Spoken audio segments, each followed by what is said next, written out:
Good afternoon, all. I am Dr. Brendely Cato, and today I would like to address you as an educator with over 30 years of experience. I started my teaching career at the age of 18, and I have 16 years collectively as teacher, lecturer at the primary, secondary, and tertiary levels of education. And this includes teacher education as well as school administrator. For the past 18 years, I have been employed in the field of educational assessment, including test development. I have conducted several item writing workshops with teachers across the Caribbean. I have also presented at regional and international conferences. I am a certified teacher and a counselor, and I also hold a certificate in designing e-learning. While I do not consider myself to be a mathematician, I do have a passion for mathematics. Very early in my academic journey, I understood the importance of mathematics for everyday transaction as well as for overall academic achievement. I recall my struggles with mathematics, but I was determined because I wanted to make a difference. I wanted to dispel the myth that mathematics is a male subject. My twin brother was very good in mathematics, and that ensued a silent competition between us. I wanted to ensure that I measured up to him. As a student at the secondary level, I recognized that my performance in mathematics differed depending on the teacher at the time. Thankfully, I was able to find a teacher whom I could understand. Of course, it was not until I became an educator that I understood the concept of teaching styles and learning styles. So I understand now that my learning style meshed with that teacher's teaching style, and I was able to succeed at mathematics. At every opportunity throughout my career to engage in research, whether it's at the bachelor's level, the master's level, or the doctoral level, I investigated issues related to mathematics achievement in the Caribbean. Some of the reasons highlighted for the poor performance in mathematics include attitude towards mathematics, an attitude of teacher and students, and this encompasses fear of mathematics, mathematics anxiety, and mathematics anxiety is real. Then we also have the disconnect between mathematical concepts taught in the classroom and the usefulness of these concepts to everyday living and survival. The usefulness of mathematics, the application of mathematical concepts to real life. And I can give you an example. A couple of years ago, I had to retile a room in my house, and I engaged the services of a tiler. And he looked at the room and he told me to buy 8 or 9 boxes of tiles. He said buy 9 just in case. So I went to the store, and then when I realized the cost of the 9 boxes of tiles, I said, but this is exorbitant for one room. So I went back home and I measured the room. I got the dimensions of the room and the dimension of one tile. And I calculated how many tiles would be required. As it turned out, I needed 5 boxes of tiles. So I went back to the store and I bought the 5 boxes of tiles and 4 extra, just in case there are breakages. So when I got back, he told me 5 would not be sufficient. Anyway, when the job was completed, we had 1 breakage and 3 tiles remaining. So he said to me, I didn't know you know how to tile. I said to him, I don't know how to tile, but I know how to do mathematics, and that makes the difference. Now, had I not done the calculation for myself, I would end up with a lot of wastage.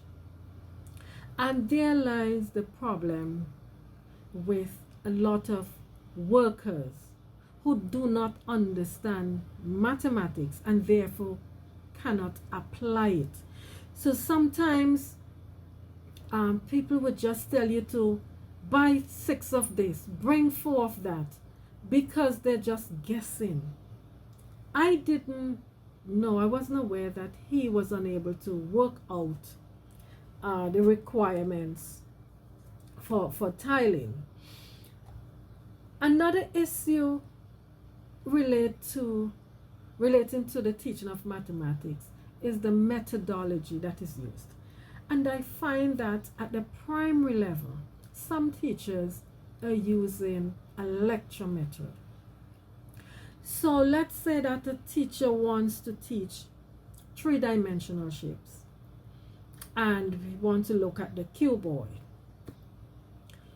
Why would a teacher draw a cuboid on a chalkboard for an 8-year-old when there are so many examples of cuboids in the environment? We do not have to purchase them. We have boxes of different sizes. We have the milk carton, we have the toothpaste box, the soap box. There's so many, shoe box. There's so many examples of cuboids in the environment.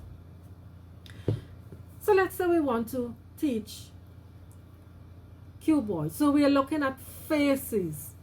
Now by drawing it on the chalkboard, it is difficult for a student to visualize a 3-dimensional shape with just lines on a chalkboard. But if we use an example of a cuboid, the student can touch the face so that you can count the face. You can count the edges here and the vertices. So the students can actually turn it and count faces versus vertices, edges. I saw teachers putting this information in a chart and students are learning it.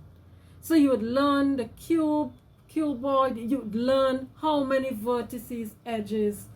Whereas if students discover them for themselves, if you discover, then it's more likely that the student is going to remember. So we do not need to regurgitate that type of information, because when the student hears cuboid, he can visualize it in his mind because he has an experience of touching a cuboid, of investigating a cuboid. So I find that in many ways the students are being shortchanged. Presently, many students are preparing for examination, and we find that many teachers are giving students a past examination paper to practice, and sometimes students encounter concepts that they are not familiar with. And what happens? The students get frustrated because you encounter a concept that you don't know. The practicing should be done after after the teaching of the concept and after students have understood the concept, then the practicing would be for reinforcement of the concept.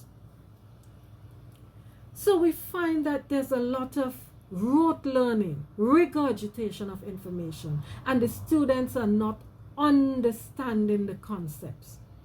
Piaget spoke of the importance of using concrete materials to teach, especially to younger students. And as students mature in their level of thinking and understanding, then you can move to more abstract way of teaching. But when you're introducing concepts, it is better to use concrete material so that the students can visualize, the student can touch and feel and discover for themselves. So I find that our education system is failing our students because we are failing to provide students, to equip students with the resources, with the tools and strategies that they need for solving real life problems. So I'm urging teachers to prepare students for life. Educate students for life, not for passing an exam. So I just want to urge students, that little boy, that little girl out there, my aim is to ensure that those students recognize that all is not lost. I know some of them are on the verge of giving up as they feel hopeless. But all is not lost. Mathematics can be fun. And if you are determined, like I was, and you put your mind to it and you believe you can do it, then you will succeed. If I could do it, I believe from the bottom of my heart that you can as well. Thank you.